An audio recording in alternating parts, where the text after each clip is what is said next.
Hello viewers, welcome back to my channel. Before, so many of you already requested me to make a video about how to join Merchant Navy as an ETO. In this video, I have taken an interview of an experienced ETO. Watch the video till the end. Without any further delay, let's jump into the video.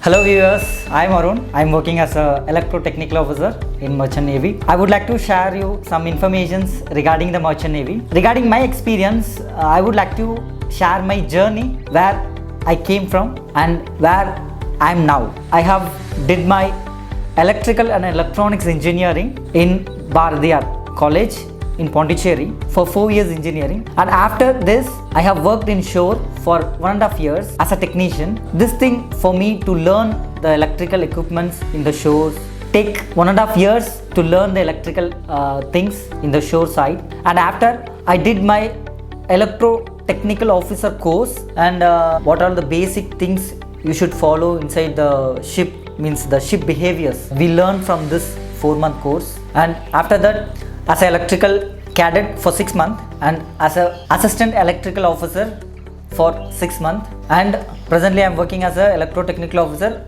last 2 vessels. If you have a good knowledge about electrical equipments, you get very fast promotion. Let's see the future of electrotechnical officer in Merchant Navy. Currently now some small companies, they don't prefer electrical officer in Merchant Navy, and for the future scope, the vessel made by the electrical propulsion. So now most of the vessels run as a motor vessel, we said vessel run by the diesel engine. So for the future scope, the main engine totally avoided and electrical propulsion comes to the scope, and electrical officer get a good job also. And whatever the scope come to the future, and never think about the scope. You have the right profession regarding your Merchant Navy, definitely the Merchant Navy will save your life. So take a good perception regarding your profession, then come inside your Merchant Navy, then it will save you. Basic requirement for the electrotechnical officer, there is a 2-way. First one is 10 plus 2. You have to pass 50% of marks in English as well in PCM plus engineering. In engineering, prefer 3 departments: electrical and electronics engineering, electrical communication engineering, as well electrical and instrumentation engineering. And for engineering, minimum 55% of your core profession. 3 departments they prefer: electrical and electronics engineering, or electro communication engineering, and electrical and instrumentation engineering. There is another way, 10th plus diploma. In diploma you have to score 60% of mark, and engineering 55% minimum mark from the electrical and electronics engineering, or electronic communication engineering, or electrical and instrumentation engineering. That is the basic requirements.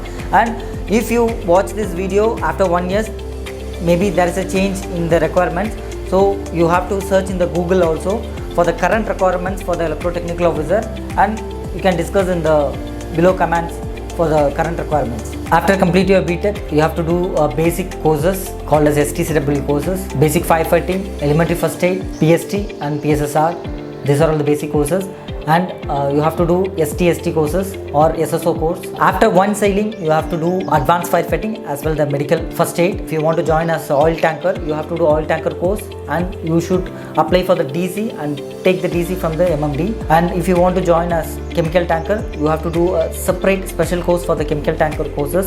And if you want to join in the gas tanker, so you have to do the gas tanker courses. So depending upon the vessel where you join, so you have to do the specialization courses depending upon your joining. For the examination purpose, for the getting COC, you have to do a PSC RB course, which is special for your exam purpose. COC, Certificate of Competency for the Electrotechnical Officer, which is not mandatory before 2015. So after 2015, it is mandatory for all the electrical officer sailed in ship. For the income as electrotechnical officer, it's depending upon your company where you have joined the vessel. And as an electrical cadet, basically you can get around $500 initially. Then depending upon your promotion, depending upon your experience, you get the salary more.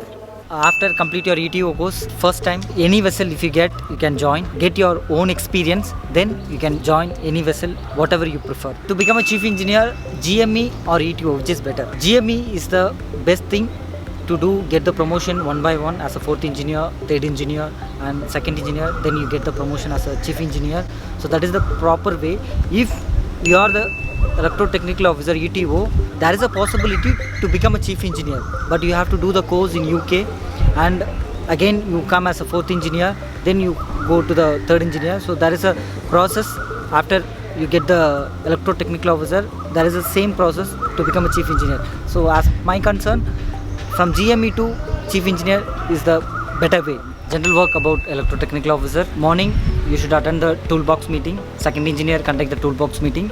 He only order you what are all the works you should follow. Basically you should maintain all the electrical equipments inside the engine room, and you have the Saturday routines also. In the Saturday routines you should follow all the fire equipments, and you should follow the lifeboat battery equipments, and separate list you should maintain for the Saturday routines. And apart from that, for the bridge also you have some duties, daily routines you should follow. And before you come to the port, you should check all the lightnings in the deck side as well as your accommodation sites. And meanwhile you should follow the air conditioning inside the accommodation. You should maintain the temperature level. And for the provision chambers, it's also coming under the electrotechnical officer work. So you should maintain the proper temperature inside the provisions, because provision which is very important. So maintain a proper temperature for the fish room and meat room, vegetable room, as well the dry room also. For my personal suggestion for the newcomers for the Merchant Navy, if you want to become a chief engineer, you can choose a GME course. From the fourth engineer you can get the promotion up to the chief engineer level. And if you have a good passionate about your electrical profession, so better you can finish your electrical engineering, and as well you can complete your electrotechnical office course for the pre-sea training in any maritime university and join as a electrical officer if you have good passion about your electrical work. After you sailed as electrotechnical officer, you get a good opportunity in shore also. Wherever you go to the company, definitely they will take you, because you have a good experience, bulk of experience you have in your Merchant Navy. So definitely you have a good scope on the shore also. Finally, I want to give you one more important suggestion for you guys. Whatever you have done in the ship, you have to maintain the safety. You have to follow through the checklist whatever before did the work. For example, if you work under the 4-peak tank, you have to fill up the enclosed space entry like that. You have a lot of checklist before you work, because it is totally based on your personal safety as well as your onboard crew safety. So follow this guys and maintain a good career inside the onboard. This interview is much useful for you guys. If you have a more doubt about Merchant Navy, you can personally contact me from my channel. Description you have the link below.